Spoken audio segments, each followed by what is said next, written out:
শীতের বীজ আমরা একটু ধাপে ধাপে বসাবো। প্রথম ধাপ বসাবো সেপ্টেম্বর মাসে, তারপরে বসাবো হচ্ছে অক্টোবর মাসে।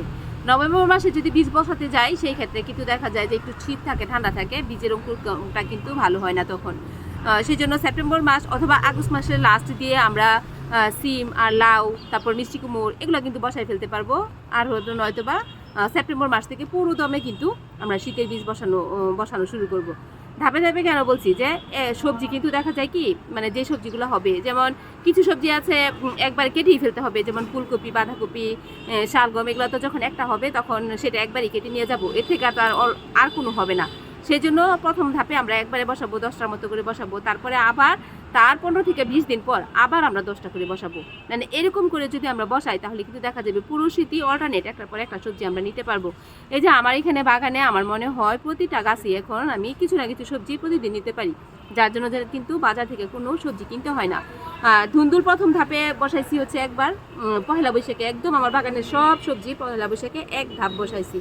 তারপরে মনে হয় এক মাস বা তারও বেশি সময় পরে, 1 থেকে 1.5 মাস পর হচ্ছে আবার কিছু ধুন্দুল, চিচিঙ্গা বসাইছি সেখানে, আবার লাউও বসাইছি, মানে গরমের লাউ দুই ধাপে বসাইছি।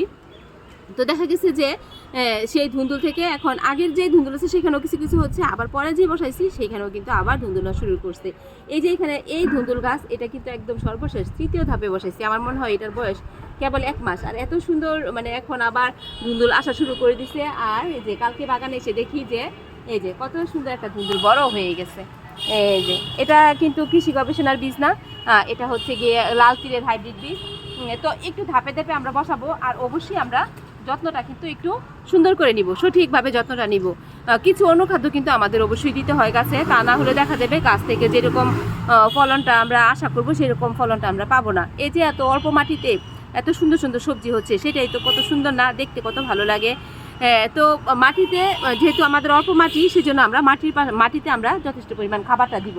তাহলে খাবার দিলে হয় কি, মানে গাছের গ্রোথটা তখন ভালো থাকে।